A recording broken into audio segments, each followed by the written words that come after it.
हम लोग पढ़ रहे थे मौर्योत्तर काल, है ना। मौर्य काल कंप्लीट हो गया था, इसमें आगे लोग पढ़ रहे हैं मौर्योत्तर काल, यानी कि लेटर मौर्य पीरियड, जिसको हमारे इतिहासकारों ने इस टाइम पीरियड को क्या कहा है, अंधकार काल, यानी कि डार्क एज कहा है। लेकिन अगर हम लोगों को इसका आंसर लिखना पड़ेगा तो हम लोग इसके खिलाफ जाएंगे और ऐसे कुछ फैक्ट देंगे, हम लोग अभी डिस्कस करेंगे।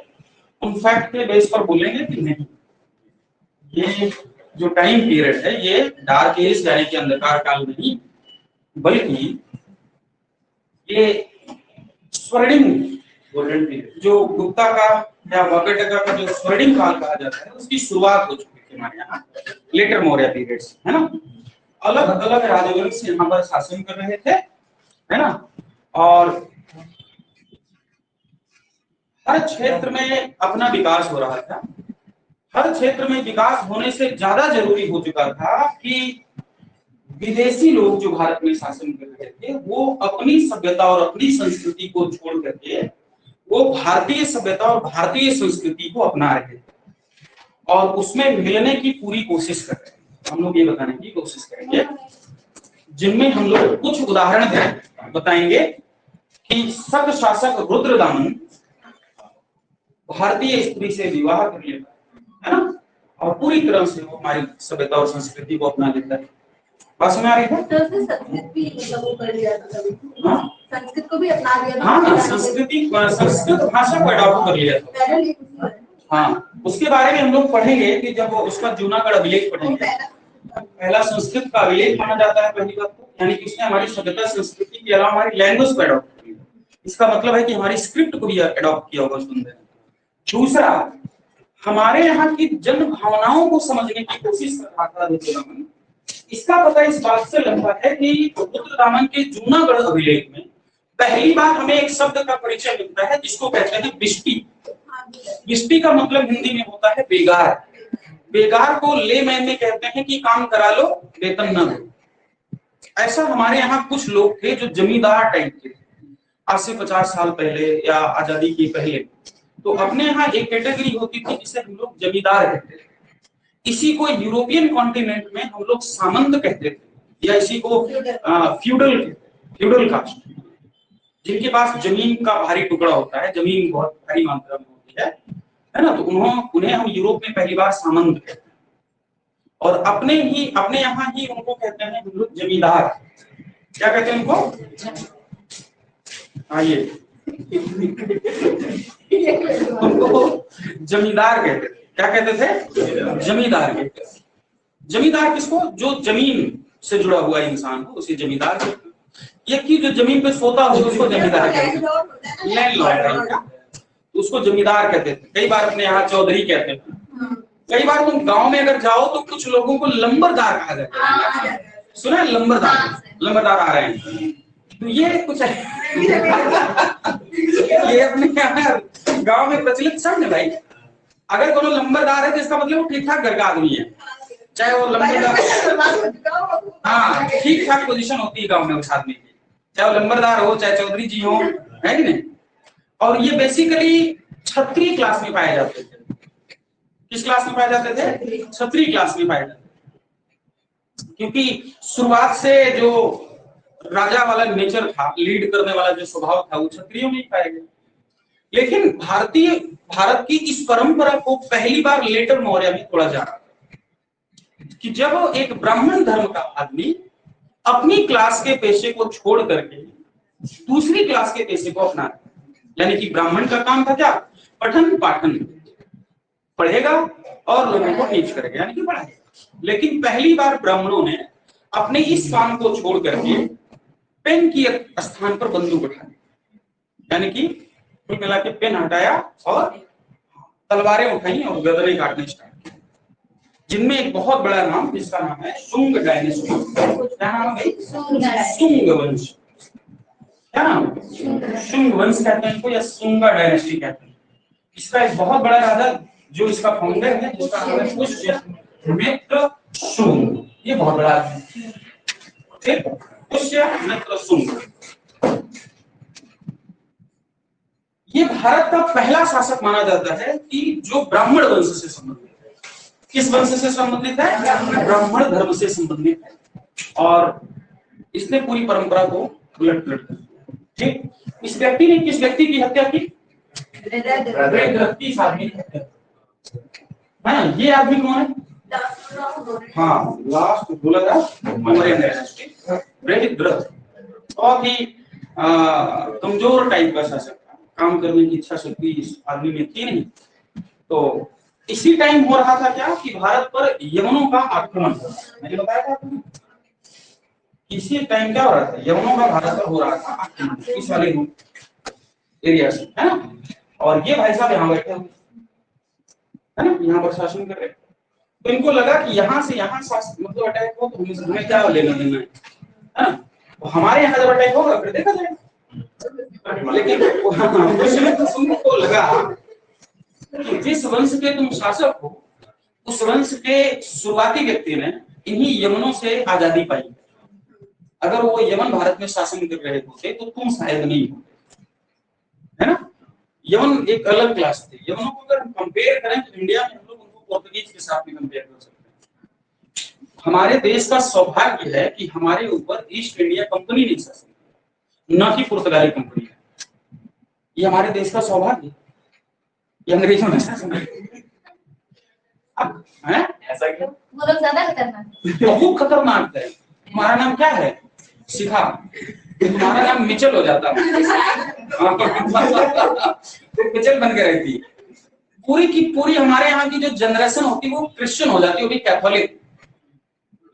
प्रोटेस्टेंट वो भी नहीं, क्योंकि कैथोलिक। हाँ, प्रोटेस्टेंट तब भी ठीक है, कैथोलिक बहुत ज्यादा कंजर्वेटिव है। और पोर्तुगीज जो थे वो कैथोलिक। उनमें एक बड़ा आदमी आया था, एक बड़ा रूलर, मतलब शासक था, जिसको हम लोग उस समय वायसराय कहते थे, जिसका नाम था अल्बुकर्क।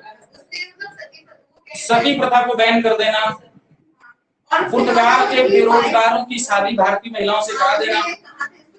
हाँ, अच्छा एक बात बताओ, अपने यहाँ तो पैट्रियार्की चलती है, फिक्र सत्ता, और अपने यहाँ की महिलाएं एक बार जिस व्यक्ति से शादी कर ले तो 7 जन्मों तक निभाती है।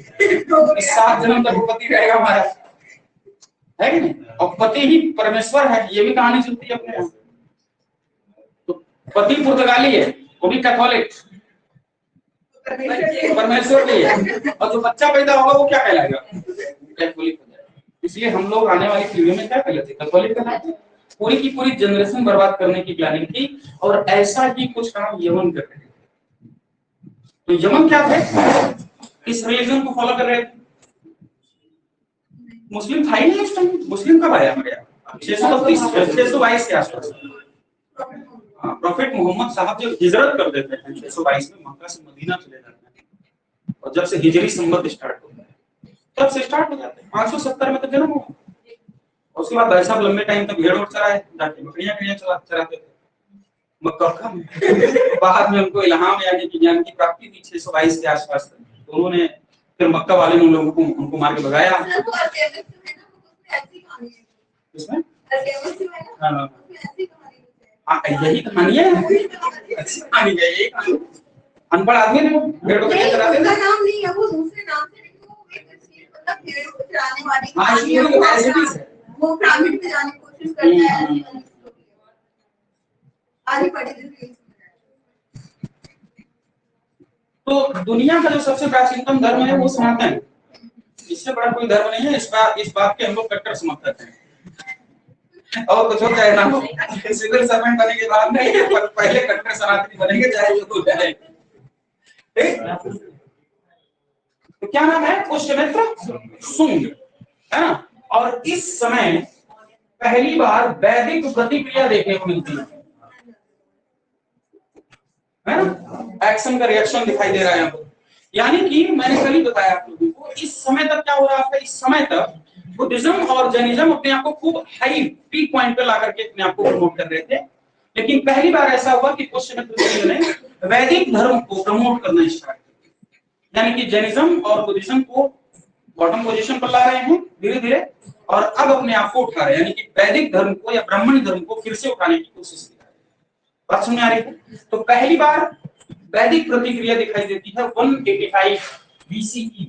इसको फाउंड कर दिया गया। हाँ, 185 BCE। तो सीखा बताओ BCE का क्या मतलब है, क्या होता है BCE? पूजा बताएगी।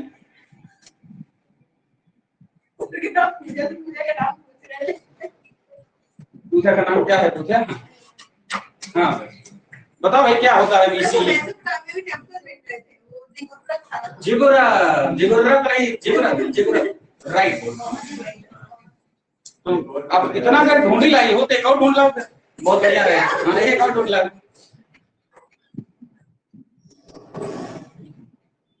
हड़प्पन सिविलाइजेशन और मेसोपोटामियन सिविलाइजेशन है ना, ये एक मात्र ऐसा डिफरेंस है जो मेजर डिफरेंस माना जाता है।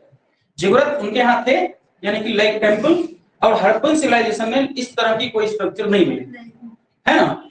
इस वजह से यानी कि इस एविडेंस के बेस पर किस आर्कियोलॉजिस्ट ने ये डिफाइन कर दिया कि हड़प्पन सिविलाइजेशन के लोग कॉलोनी नहीं थे किसके, मेसोपोटामिया में।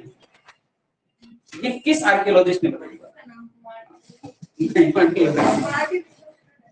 वो तो सोशल रिफॉर्मर। समझ आ रहा है मैं क्या कहना चाहता हूँ? आर्कियोलॉजिस्ट का नाम हमें ढूंढना बस उस आदमी का नाम बताना जिसने इस बात को डिफाइन कर दिया, एक्सप्लेन कर दिया और एक मेजर इंपैक्ट डाला। क्या कि उनके यहाँ जिगुरत हैं यानी कि लाइक टेंपल। हमारे हड़प्पन में कहीं पर इस तरह का कोई स्ट्रक्चर नहीं मिलता, इसलिए जो हमारे यहाँ फॉरेनर्स आर्कियोलॉजिस्ट हैं वो बोलते हैं कि मेसोपोटामिया की कॉलोनी थी। तो इस आधार पर कोई कॉलोनी नहीं है मेसोपोटामिया, मेसोपोटामिया की कोई कॉलोनी नहीं थी हड़प्पन, उस आर्कियोलॉजिस्ट का नाम। और वो इंडियन नहीं है, इस बात को मैं तुम्हें पॉइंट, वो इंडियन नहीं है, ठीक है। दूसरा कोई नहीं, अब इतना बहुत है कि इतना लिंक दे दिया और क्या देते हैं। अरे नहीं वो उसका मतलब बता रही है किसी। हाँ क्या बिफोर कॉमन एरा है ना, सेकुलर होने के लिए। पहले इसको लोग क्या कहते थे, बिफोर क्राइस्ट कहते थे। अब हम लोग इसको थोड़ा सा और ज्यादा सेकुलर होने के नाते बिफोर कॉमन एरा कहने लगे है ना। तो पहली बार हमको यहाँ पर वैदिक प्रतिक्रिया दिखाई देती है ना। तो उस समय तो शुंग की राजधानी क्या रही होगी, ये राजधानी रही पाटलिपुत्र। क्या रही होगी इनकी राजधानी? पाटलिपुत्र। इसी को क्या कुसुम ध्वज भी कहते हैं? हाँ इसी को कुसुम ध्वज भी कहते हैं। हाँ कुसुम ध्वज भी। कभी पढ़ा था मुझे। माध्यमिका किसको कहते हैं? माध्यमिका किसको कहते हैं? चित्तौड़ को कहते हैं। ये सवाल तो कुसुमपुर किसको कहेंगे? सर ये वही होती है कुसुमपुर। ये सब समझ गए, चाहे वो कुसुम ध्वज हो, चाहे वो कुसुमपुर हो, चाहे वो माध्यमिका, ये सब सवाल पूछे। और एक बार नहीं कई बार। और क्या बात है?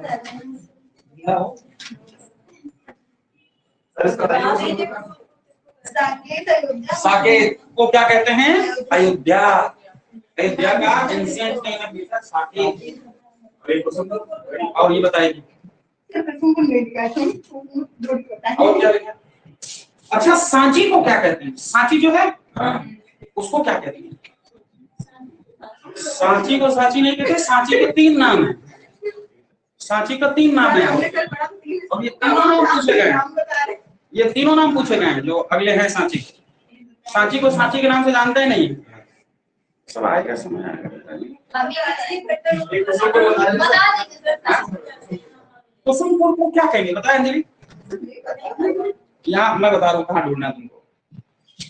जहां पर डेमेट्रियस अटैक कर रहा है, यहीं पर पुष्यमित्र शुंग के टाइम में। नहीं नहीं यहीं पर यहीं पर अटैक करता है।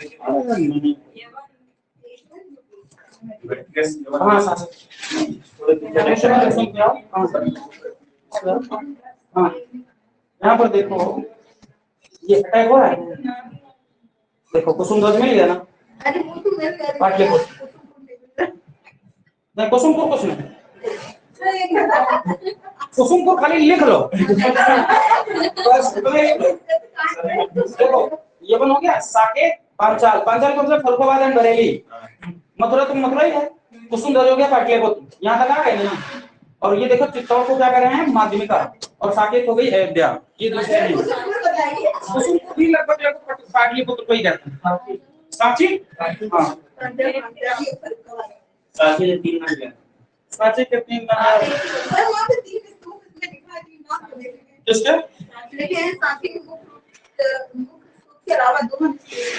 हाँ हाँ हाँ, इसमें एक का सारिपुत्र का है, एक मोदगलायन का।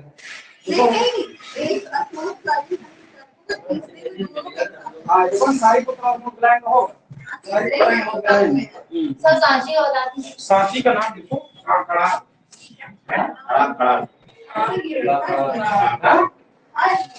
ऐसा सांची को बोलते हैं। और क्या, ठीक है।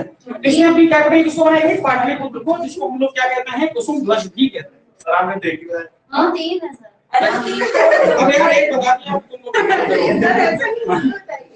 एक रास्ता, इसकी राजधानी क्या होगी? पाटलिपुत्र, जिसे कि हम लोग क्या कहते हैं? कुसुम ध्वज, है ना?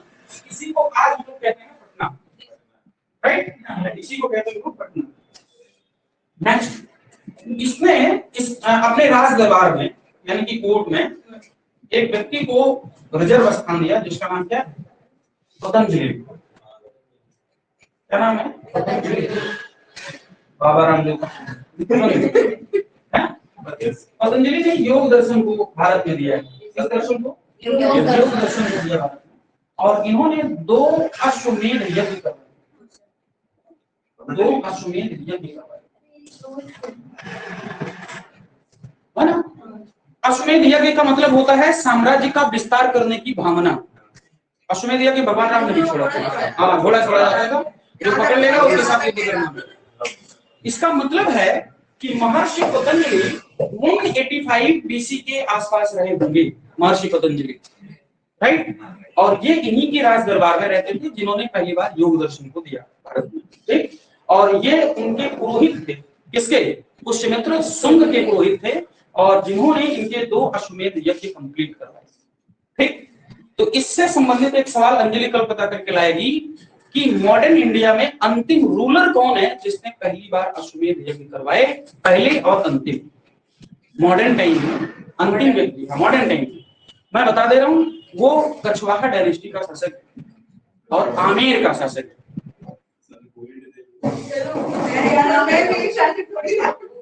हाँ, इसको पता कर लेना, वो अंतिम व्यक्ति है जिसने भारत में अंतिम बार अश्वमेध यज्ञ कंप्लीट करवाया, वो अंतिम व्यक्ति, ठीक है ना?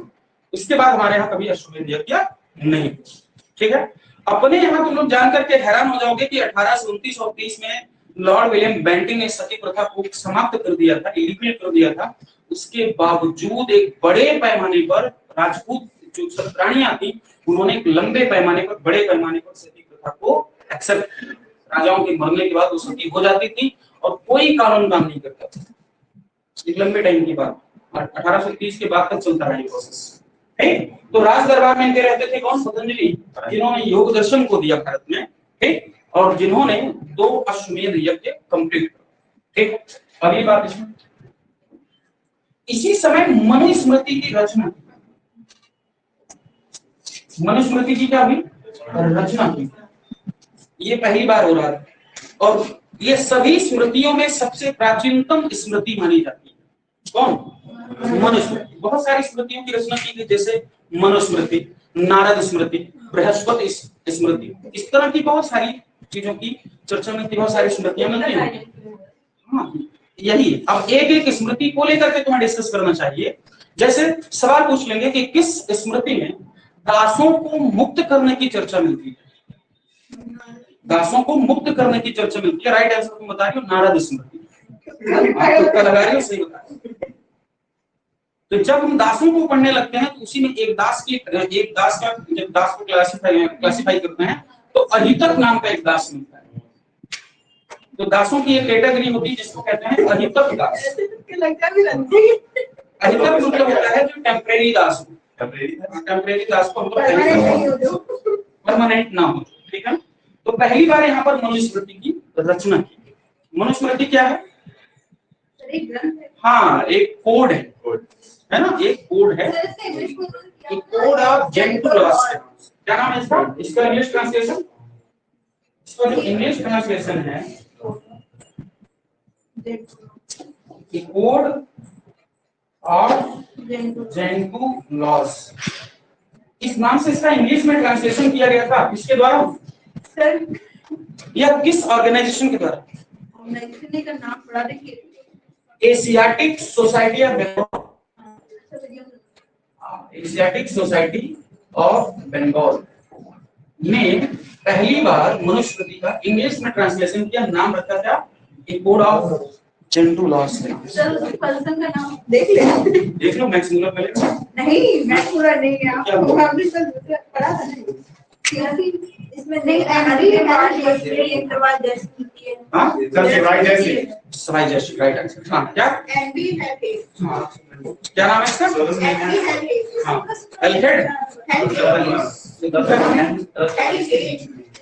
हां पहले ये कोड ऑफ जेंटू लॉस के नाम से ना। आ जाओ ठीक क्या? आगे ना लगे तो सवाई जैसी। सवाई जैसी। सवाई को पादी किसने लिखी है बता।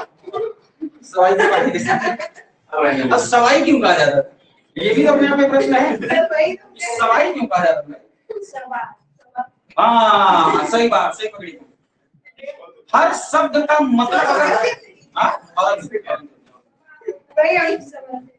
क्योंकि जो व्यक्ति एक आम इंसान के दिमाग से सवा गुना अधिक हो माइंड में, उसे कहा जाता था सवाई। 100 गुना अधिक।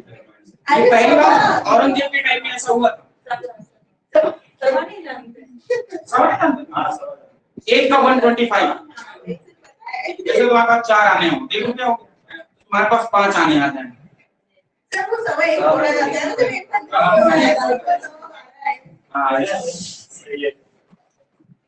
ये औरंगजेब के समय का एक बड़ा शानदार किस्सा है कि ओरछा के एक शासक थे, वो आए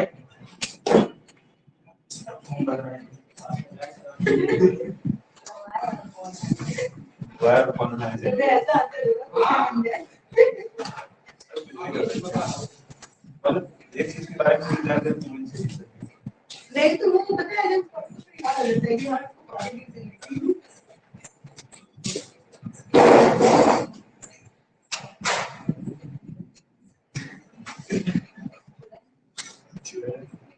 हाँ क्या कह रहे थे? हाँ कितना नंबर मिला? हाँ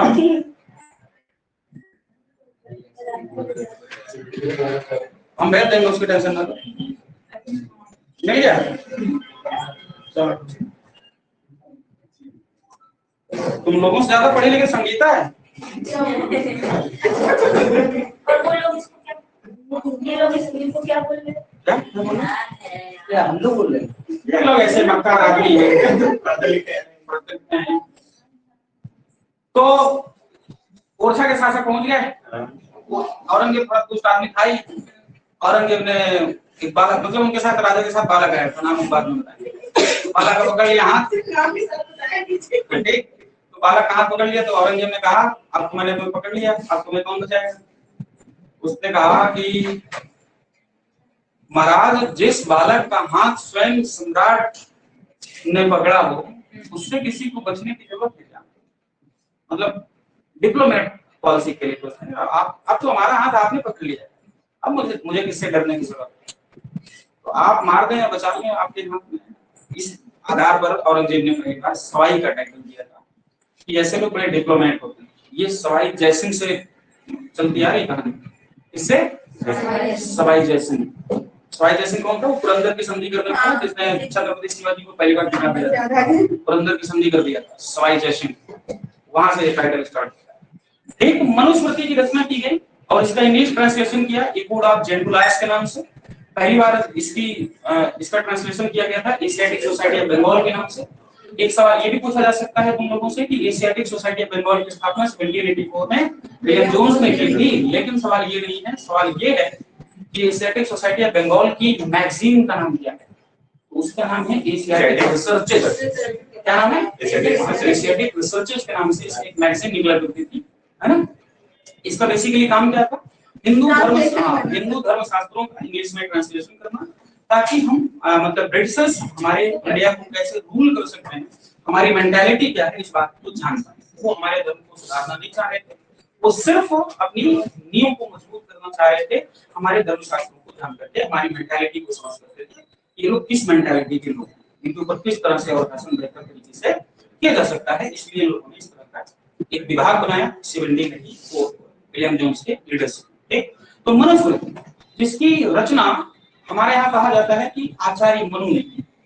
नहीं, कोई और नाम था ये। हाँ, मनु बहुत सारे लोग हुए थे। एक बार जब लोगों को पृथु से समझाना चालू किए थे कि पृथु से पृथ्वी बनी, उस समय हमने कई सारे मनुओं की चर्चा की थी।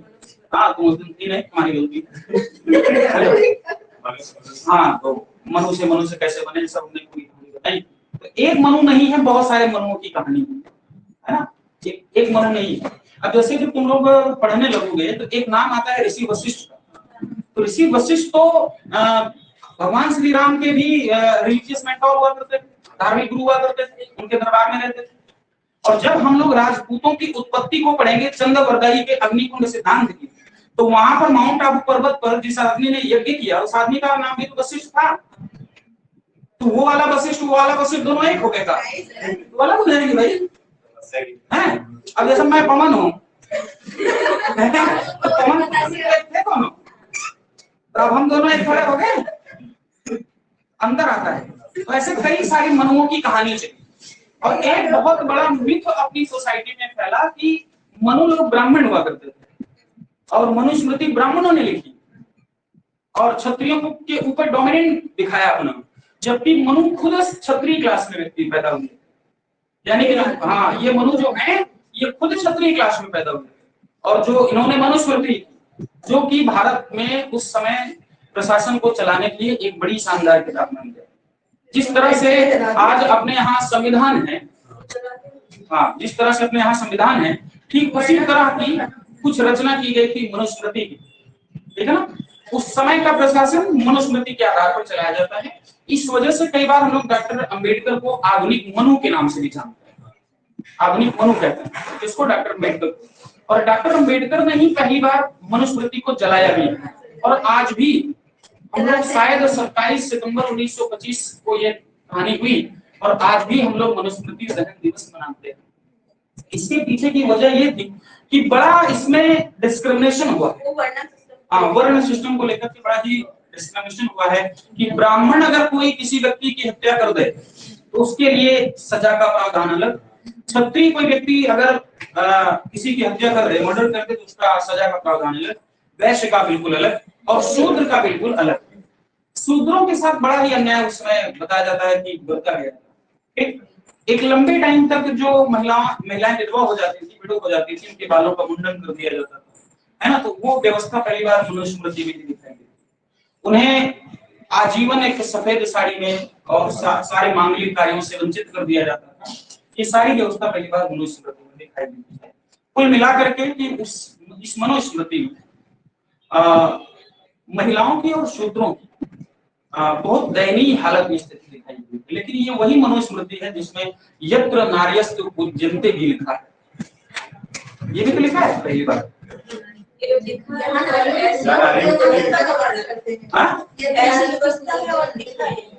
व्यवस्था कहने का मतलब है कि उनके कहने का भाव ये था कि नारी भी तो कई प्रकार की होती है। एक नारी सूर्पनखा भी है, मंत्रा भी है, एक नारी सीता है तो नारी सूर्पनखा के समाप्त नारी होने देना है तो लेडी चाहे अरे यार कानून तो यही करते हैं ना कि कैसा फिर हम कहते हैं कानून अरे के लिए बदला जाना है हम कहते हैं। तो कुल मिलाकर के महिलाओं के लिए और शूद्रों के लिए यहाँ पर जो व्यवस्था की गई थी वो बहुत ही ज्यादा भेदभावपूर्ण थी। इस वजह से मनुस्मृति को आगे नहीं माना गया और डॉक्टर अम्बेडकर को लगा ये जो भेदभाव का जो बेस तैयार हुआ है वो मनुस्मृति की वजह से हुआ है, इस वजह से इसका दहन कर देना चाहिए, इसकी में इस समय कोई नीड नहीं है। लेकिन ध्यान इस बात का रहे कि डॉक्टर अम्बेडकर ने कभी भी उपनिषद और कभी भी वेद नहीं जलाए, उनको कभी नहीं जलाया। और वेदों को एक बार जलाया जा सकता है लेकिन उपनिषदों को कभी नहीं जलाया जा सकता, किसी में इतनी हिम्मत नहीं है। क्यों? उसमें कुछ करंट नहीं है, पूरी तरह से साइंटिफिक अप्रोच पर लिखे गए ग्रंथ हैं। 108 उपनिषद जो लिखे गए पूरी तरह से साइंटिफिक अप्रोच पर लिखे गए, समझ आ रहा है? मतलब तर्क के आधार पर बातें। कौन सा? सर यहाँ वाला बंद कर। देखो क्या हो गया?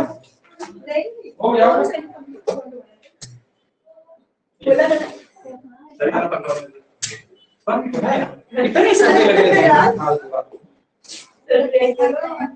ठीक है ना? तो कुल मिला के भेदभाव था और उपनिषद ठीक ठाक लिखे गए और बड़े ही वैज्ञानिक अप्रोच को लिखे गए और तर्क के आधार पर लिखे। तो इसको काटना, उनको जलाना बहुत मुश्किल काम है। यहाँ तक कि उपनिषद लास्ट टाइम अकबर के टाइम तक एक लास्ट जो उपनिषद लिखा गया 1008 में अल्लो उपनिषद के नाम से जाना जाता है उसको, वो अकबर के दरबार में सुना। एक लास्ट उपनिषद अकबर के समय में लिखा गया। इसका मतलब है कि उपनिषद बहुत प्राचीन नहीं, ठीक। तो मनुस्मृति की रचना किसके टाइम में हुई? उससे शुंग के टाइम, ठीक है ना? पहला यवन आक्रमण, पहला यवन आक्रमण इसी के समय हो रहा है, जिसका नाम है डेमेट्रियस। क्या नाम है? डेमेट्रियस नाम है साथी का। लेकिन बड़ा कंफ्यूजन है इस बात को लेकर के, क्या वो सच में डेमेट्रियस ही था या कोई और? इस बात को लेकर के पूरा एक मत नहीं है हिस्टोरियंस, है ना? तो डेमेट्रियस नाम का एक यवन या ग्रीक राजा था जिसने भारत के ऊपर अटैक किया उस टाइम। तो ऐसा पहचान किया जाता है कि पुष्यमित्र शुंग के टाइम में जिस यवन ने अटैक किया उस यवन का नाम क्या है? डेमेट्रियस। ऐसा कहा जाता है कि यवनों ने जब भारत पर अटैक किया तो इस वाले पोजीशन से अटैक करना स्टार्ट किया और पाटलिपुत्र तक आ गए अटैक करते करते। समझ आ रहा है? तो पहले यवन आक्रमण में इन लोगों के कहां तक आ गए? बोलो। पांचाल, जिसे हम किस नाम से जानते हैं? फर्रुखाबाद और बरेली का।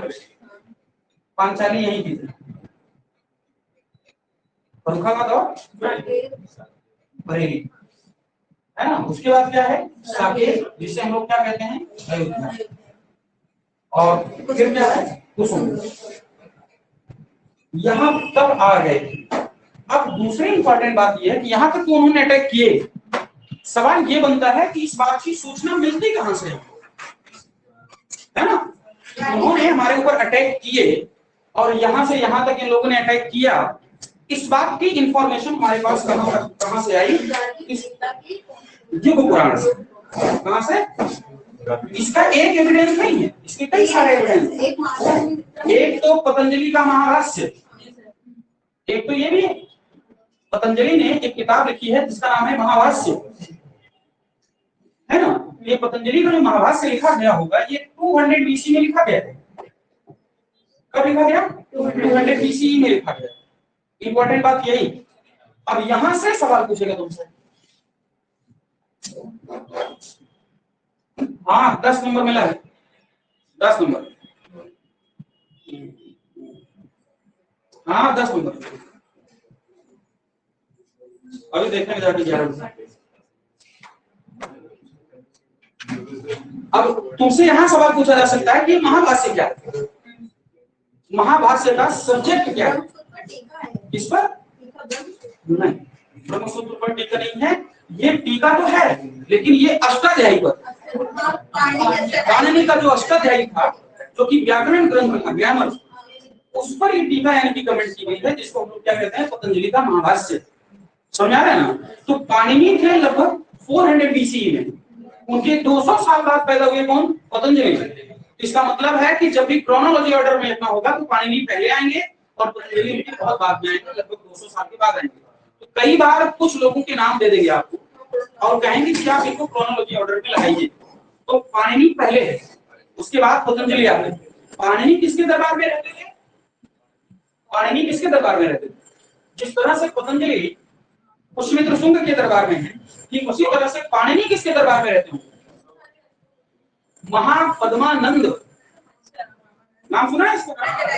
नंदा डायनेस्टी का फाउंडर महापद्मानंद, वही जो मारा काटा था, याद है?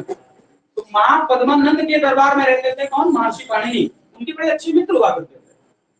अब तीसरा सवाल पूछा जा सकता है कि पतंजलि जो महाभाष्य लिख रहे हैं ये थे कहाँ के, इनका प्लेस क्या, कहाँ के रहने वाले थे, तो जगह आप लिख लो गोनर्द, नाम सुना इसका? हाँ, गोनर्द के रहने वाले थे। और ये डिफाइन नहीं है गोनर्द कहाँ के, ठीक है ना, ये तुमको ऑप्शन में मिलेगा। हाँ, गोनर्द के रहने वाले थे कौन? पतंजलि। हाँ, मैं बता रहा हूँ डिफाइन नहीं। ये गोनर्द के रहने वाले थे, महर्षि पतंजलि साहब, महाभाष्य लिखी 200 BC में। क्या है, इसकी सूचना, यवन अटैक हुआ, इसकी सूचना कहाँ से मिल रही है? पतंजलि के महाभाष्य से। नेक्स्ट, कालिदास की एक और किताब की रचना मिलती है जिसका नाम है मालविकाग्निमित्रम। मालविकाग्निमित्रम क्या है भाई? मालविका, विदिशा की रहने वाली राजकुमारी मालविका और पुष्यमित्र शुंग के बेटे अग्निमित्र की प्रेम कहानी का वर्णन मालविकाग्निमित्र। समझ आ गया? ये कालिदास की बड़ी शानदार रचना है। कालिदास को भारत का शेक्सपियर कहते हैं। नहीं तो उल्टा कहना चाहिए, आपने बताया। हाँ, उल्टा है। हाँ, भारत का कालिदास। जी जी,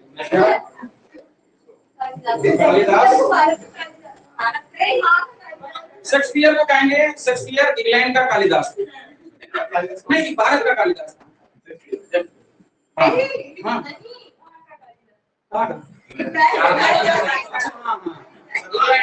इंग्लैंड का, भारत के कालिदास। कालिदास हम तुम लोगों को बता दें, कालिदास कालिदास इसलिए बन पाए क्योंकि उन्होंने अपनी पत्नी छोड़ दी। तुलसीदास जी ने बोला, तुलसीदास एक तो कबीरदास को लेकिन सर छोड़ने के बाद भी दासी भाई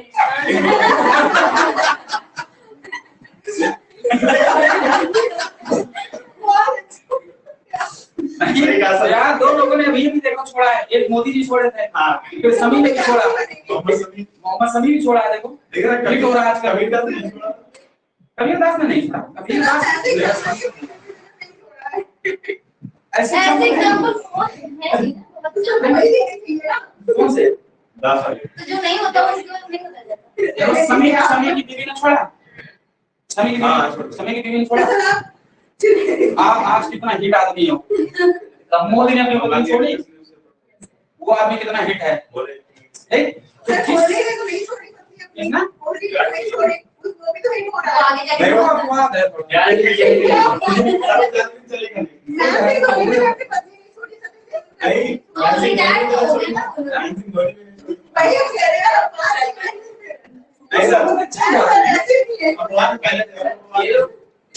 नहीं आएगी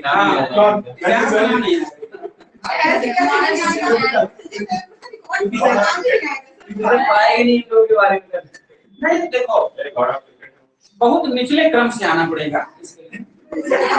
अगर आप बहुत निचले क्रम से उठ के बीच मुख्य धारा में आना चाह रहे हैं, इसके लिए त्याग करना है ना। और जिस व्यक्ति ने अपनी पत्नी का त्याग किया हो, उससे बड़ा कोई आदमी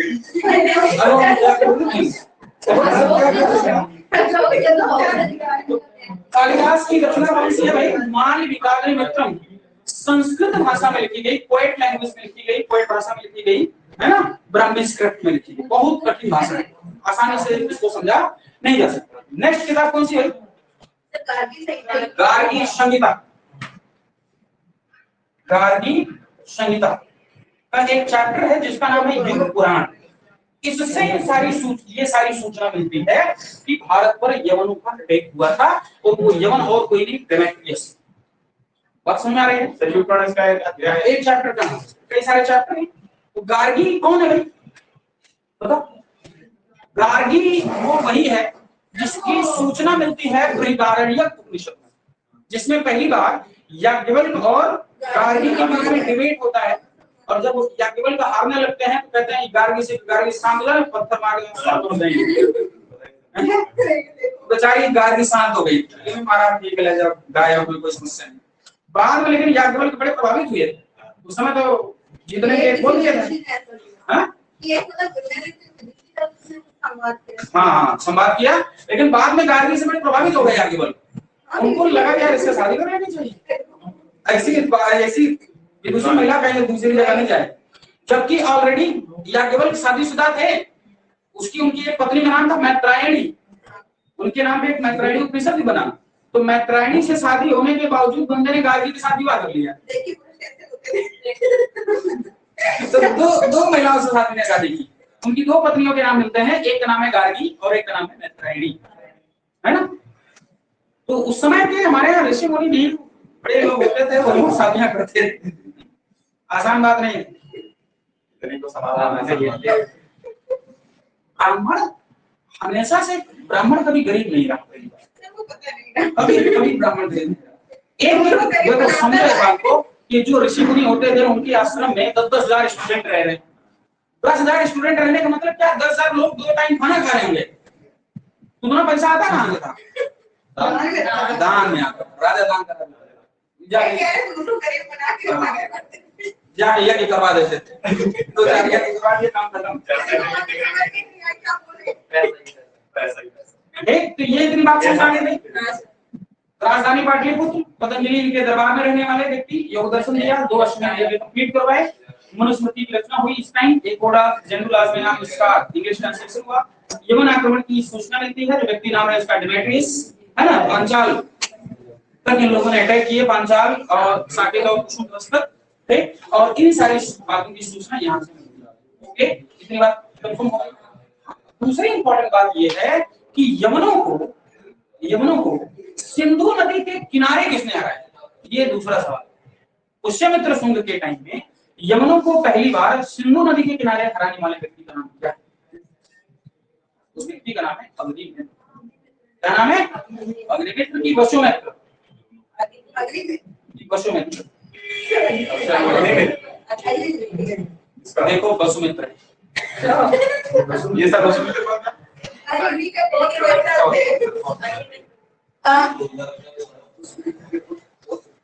मतलब के वसुमित्र है ना,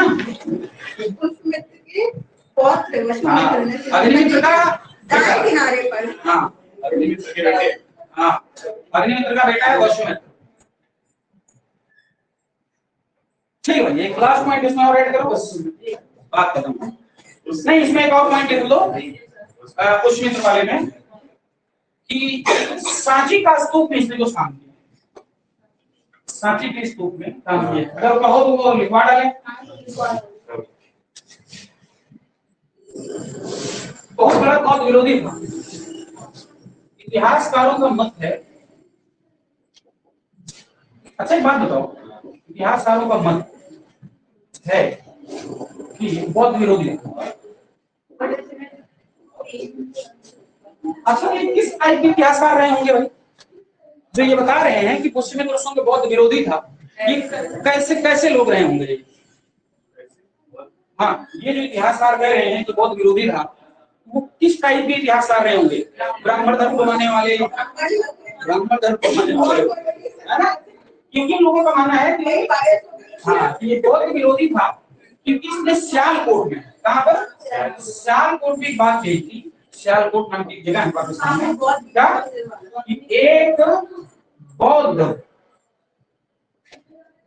एक बौद्ध भिक्षु का सिर लाने को 1010 दिनार मिले थे। क्या मिलेगा? 1000 दिनार। दिनार मतलब होता है चांदी का सिक्का, सिल्वर कॉइन।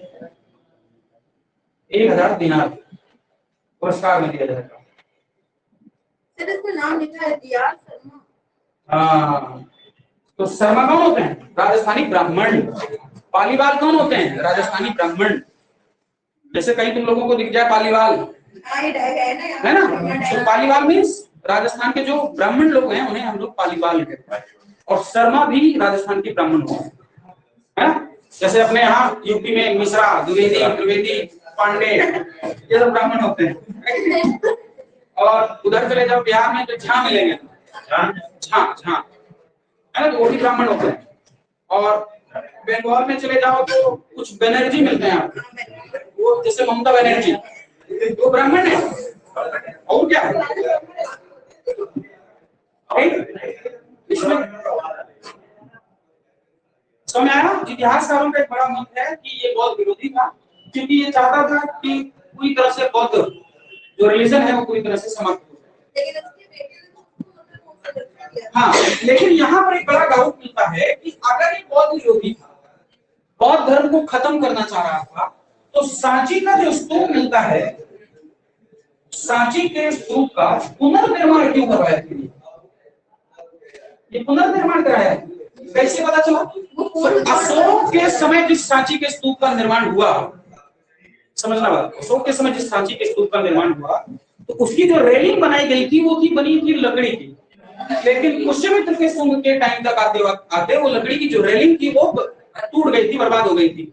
तो पत्थरों की रेलिंग लगाने का काम किसने किया है? पुष्यमित्र शुंग ने।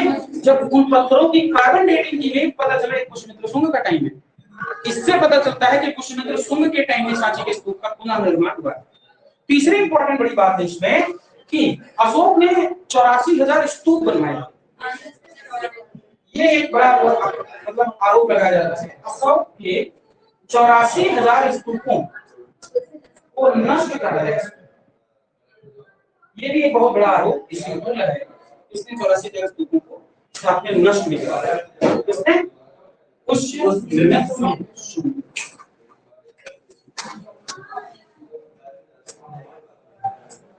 आवाज होता है।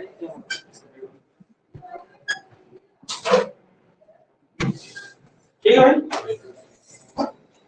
अगला वंश है कण्व, लेकिन कण्व कोई इंपॉर्टेंट नहीं है। इसमें एक लास्ट 2-3 शासकों के खाली नाम लिख लो। एक नाम क्या है? अग्निमित्र, और एक नाम क्या है? वसुमित्र, और एक लास्ट नाम है शायद देवभूति। यही है क्या? ये अंतिम शासक है इस वंश का। हाँ, लेकिन कोई जरूरी नहीं, कोई जरूरी नहीं, वो बेकार का नाम है। तो पुष्यमित्र शुंग के बाद जो आया अग्निमित्र, वसुमित्र, और अंतिम जो रूलर है उसका नाम है देवभूति। ठीक है, पहला और अंतिम जरूर याद रखें, कई बार सवाल पूछ लेते हैं कि अंतिम शासक कौन था। हाँ, मैच करके दे सकते हैं कि अंतिम कौन था, पहला कौन था। ये भी सवाल थोड़ा इंपॉर्टेंट है।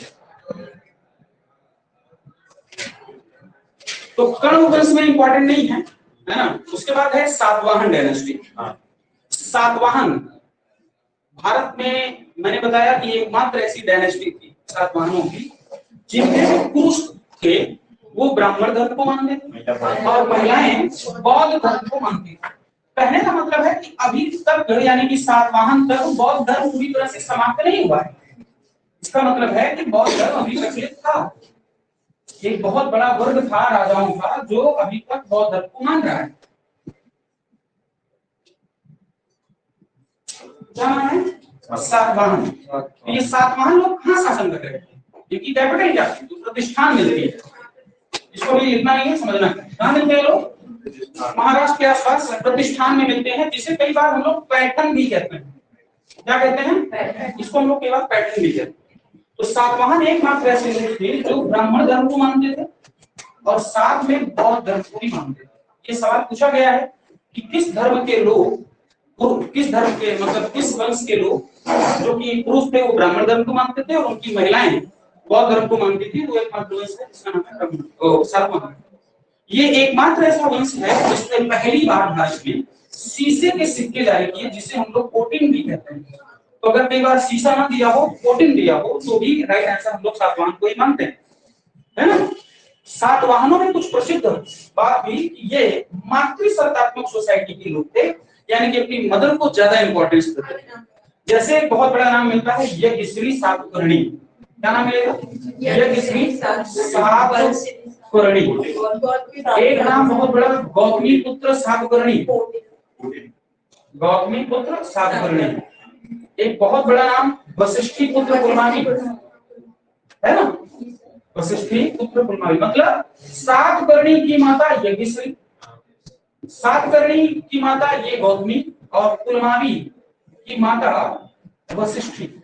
इस तरह से, लेकिन मां को इंपॉर्टेंस दी जा रही है, लेकिन हायरार्की लेवल पे, यानी कि राजा में पुरुष ही बनते, महिलाओं को राजसत्ता नहीं दी। सर इसमें दोनों में यज्ञश्री नहीं, तो जब भी नाम आएगा तो ऐसे ही आएगा, यज्ञश्री सातकर्णी आएगा और इधर गौतमी पुत्र सातकर्णी ही आएगा। नाम ऐसे ही आएगा, अलग अलग टाइप से नहीं आएगा। ठीक।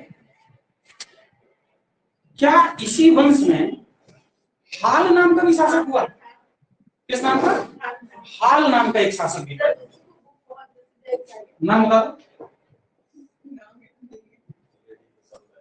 ऑप्शन दीजिए, बता देंगे। गाथा सप्तशती। तो किसका अनुवाद है? किस पर कमेंट की गई गाथा सप्तशती? एक बड़े राइटर हुए, बहुत बड़े राइटर, जिनका नाम था गुणाढ्य। अगर तुमने नाम सुना हो, नाम सुना है? गुणाढ्य नाम के बहुत बेहतरीन राइटर हुए। उस पर एक काम है, जिनका किताब का नाम बृहद कथा। आगे बृहद कथा के रचयिता कौन? गुणाढ्य। उस पर कमेंट की हाल की गाथा शब्द से। किस भाषा में लिखी गई? किस भाषा में लिखी गई? प्राकृत भाषा। इनकी पत्नी का नाम क्या है? देखो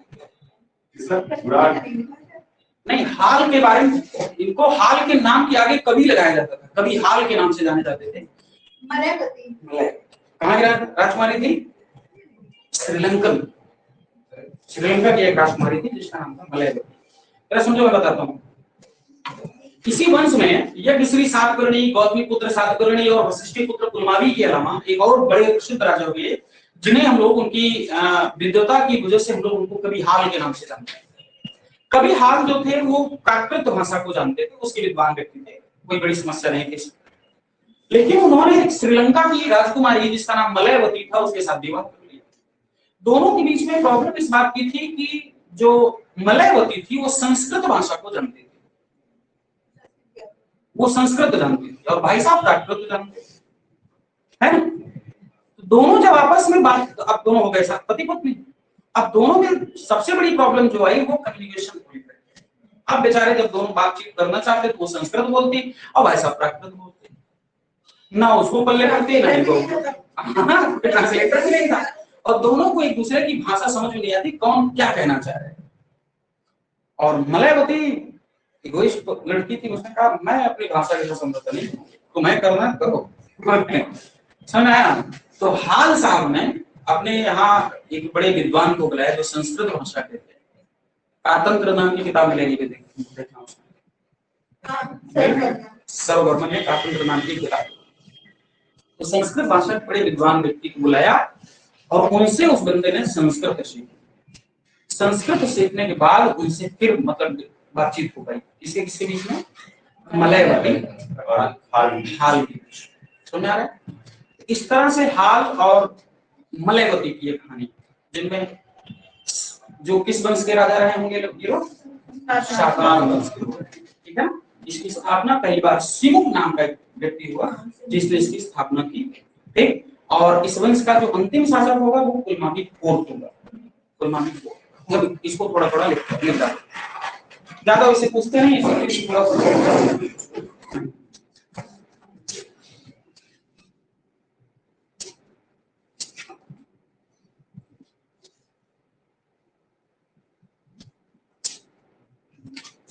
क्या नाम है भाई उसका? सातवाहन।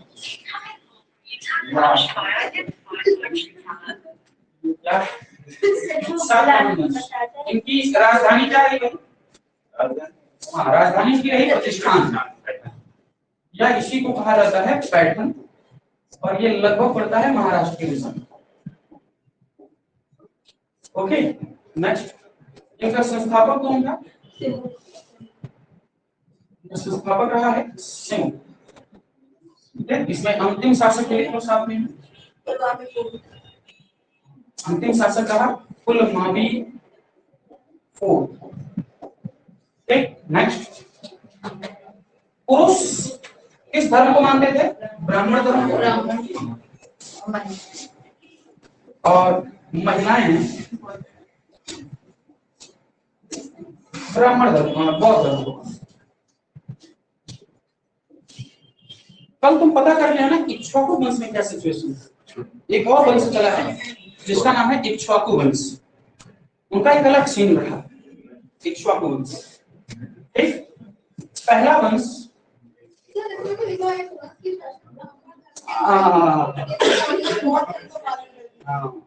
इसलिए मैं बोल रहा हूँ कुछ अलग मामला है। पहला वंश जिसमें शीशे या कोटिन के सिक्के जाए,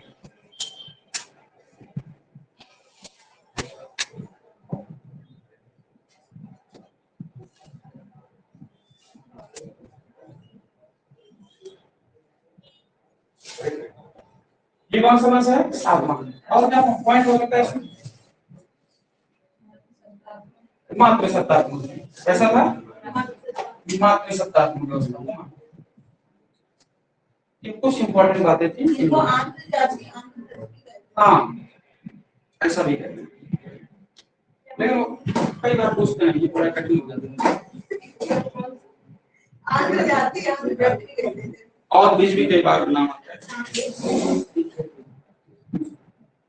लेकिन ऐसा नहीं है, पूछे जाने की संभावना प्रबल है। डेट आ गई है, डेट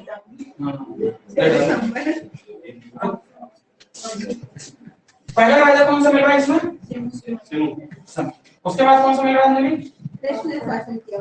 कृष्ण कृष्ण नहीं, जरूरी नहीं। अगला नाम बताओ। सतकर्णी। उसकी पत्नी का नाम बताओ। नागानिका। क्या नाम है? क्या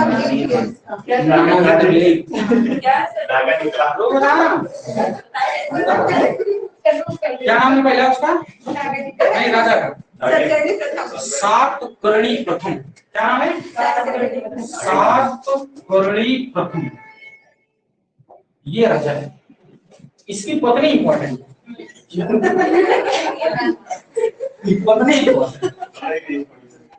पत्नी का नाम है नागानिका। क्या नाम है? नागानिका।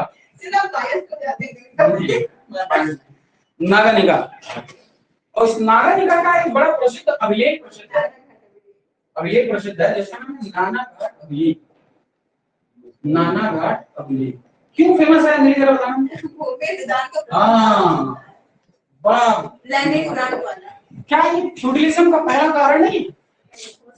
हाँ, लैंडिंग ग्रांट देना। बिल्कुल, लैंडिंग ग्रांट देना। हाँ, जमीन को दान दे देना, जिसमें बड़ा स्पष्ट वर्णन मिलता है, बहुत सारी बातें आती हैं। तो सातकर्णी प्रथम की पत्नी है नागानिका। इसने एक अभिलेख जारी करवाया जिसका नाम है नानाघाट अभिलेख। उन दो गांवों का नाम बताओ जिनको ग्रांट में दिया गया, दान में दिया गया था। दो गांव एंड कर्जक। हाँ, कर्जक। दो गांव थे, लेकिन जो कर्जक था उससे पहले भी दिया जा चुका था, उसका मदाद दिया था नेपाल का दामाद कर ये आगे पढ़ेंगे, आगे ये सब कलाकार लोग टाइप के। नानाघाट अभिलेख। क्या नाम है? नानाघाट अभिलेख में क्या है? भूमिदान का पहला उल्लेख मिलता है। भूमिदान का पहला उल्लेख। और ये भूमिदान का उल्लेख मिल रहा है तो कौन से हैं गांव? तो एक का नाम है कर्जक, एक का अजकालकीय और अजकालकीय। एक नासिक को दिया था, एक कार्डिन को दिया था। अजकालकीय नीचे वाला नासिक को दिया था, ऊपर वाला कार्डिन। तो यहाँ पे नासिक लिख लो और ये कार्य का चैत्य लिख लो। तो कल मुझे बता के आना कार्य का चैत्य महायानियों का है या हीनयानियों का है, ये भी सवाल है। ये भी सवाल है। कार्य का जो चैत्य है तो महाराष्ट्र में मिलता है, तभी तो लगता है क्या थोड़ी क्या पड़े। वो हीनयानियों का है कि महायानियों का है। तो नानाघाट का अभिलेख परिवार, इसमें भूमिदान का पहला उल्लेख मिलता है, जिसमें दो गांव की चर्चा है, कर्जक और अजकालकीय। ओके, ये दो प्रसिद्ध गांव थे जिसमें पहली बार भूमिदान का उल्लेख मिलता है।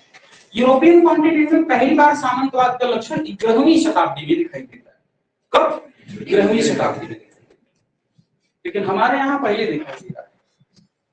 राजपूतों ने तो बड़े पैमाने पर भूमिदान दी, ग्रांट दिए हैं। राजपूतों के समय में सामंतवाद अपनी चरम सीमा पर आ गया और बड़े बड़े टाइटल दिया जाता था हम लोगों को। ठीक, तो नागानिका अभिलेख, नानाघाट भूमिदान का उल्लेख करने वाला एक नाम कर्जक और दूसरा नाम अजकालकीय। क्या इसने समुद्र के आधार पर कुछ काम किया है? समुद्र से संबंधित कुछ टाइटल मिला है इसको? दो समुद्रों का अधिपति या तीन समुद्रों का अधिपति कुछ कहा है?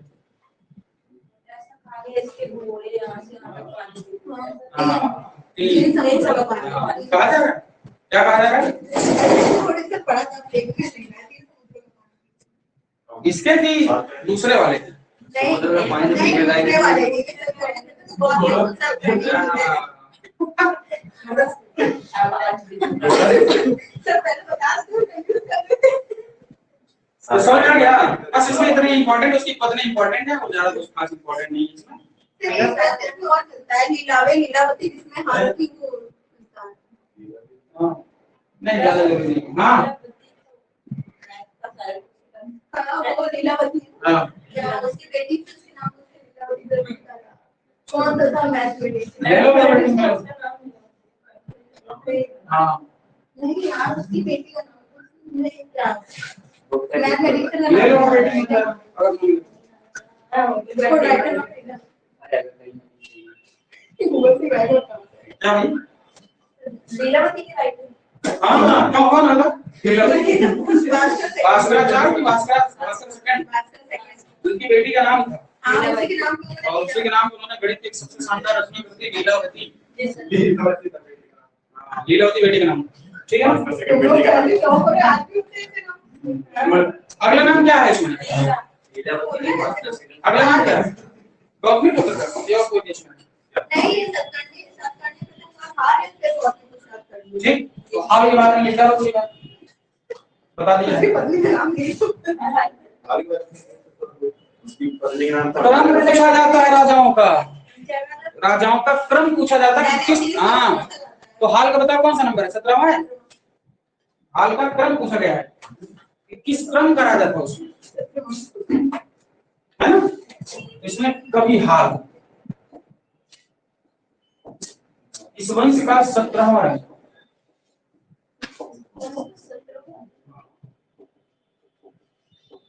क्या कहानी इसके बारे में भाई? प्राकृत भाषा का विद्वान, प्राकृत भाषा का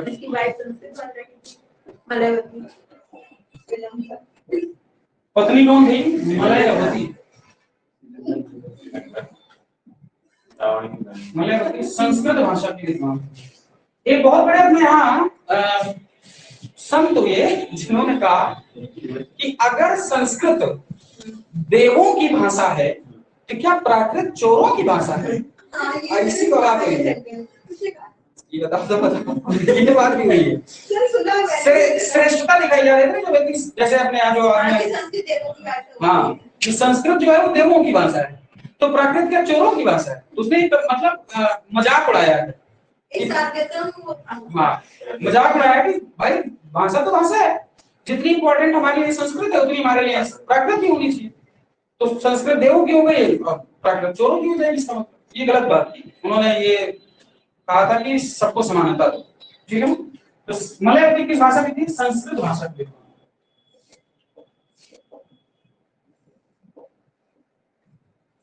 और इन्होंने कौन सी रचना की है? गाथा सप्तशती। रचना का नाम क्या है? गाथा सप्तशती की रचना कभी हाल नहीं सर। हाँ कभी हाल ने रचना की है जिसका नाम है गाथा सप्तशती। ये बड़ी शानदार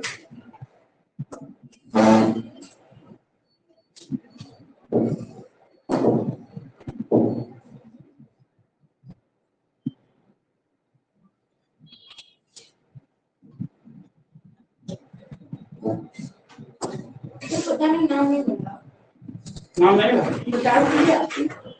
हम तुमको हिंट दे रहे हैं, उसमें पता करते हैं। जब भी हम पता करने क्या पहले के लिए कहता हूँ तो तुमको कम से कम 10 सवाल और मिलते हैं, जाकर तुम पता रिसर्च करके आते हो। महाराष्ट्र के संत नामदेव एकनाथ वाला है क्या? इन्हें पता कर लेना, नामदेव में, एकनाथ में, इनका तो नेट है ना, नाम है मोहनदास एकनाथ में, तुकाराम। हाँ तुकाराम में। इन्हीं लोगों में से जितने हैं महाराष्ट्र संत उनमें ढूंढ लेना, पता चल जाएंगे उनमें से महाराष्ट्रीय संत में देखना।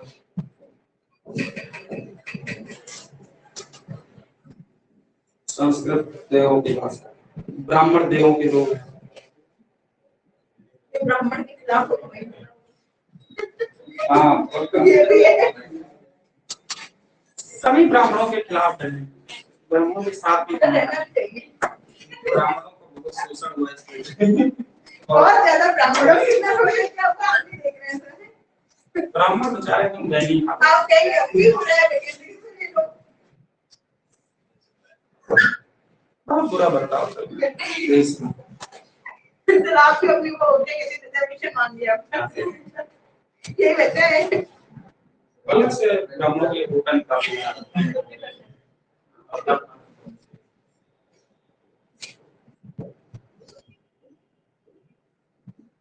सोच रहा है ईडब्ल्यूएस प्रोजेक्ट बनवाया है। एक रहेगा एक ना कहाँ से चलना है? महाराष्ट्र पेट पेट औरंगाबाद औरंगाबाद किसके नाम पे बसा है? औरंगजेब। औरंगाबाद वहीं तो उसकी डर नहीं है। हाँ वही बस को मकबरा है वहीं तो उसका मकबरा है ना? कहीं उसकी बीवी भी नहीं भाई लगता है तो दौरानी किसकी बीवी थी? रबिया दुरानी। औरंगजेब की या शेरशाह सूरी की? बीवियां में बड़ा काम किया है ना? यहाँ पे बीवियों की नाम बहुत ज्यादा है। ठीक है भाई।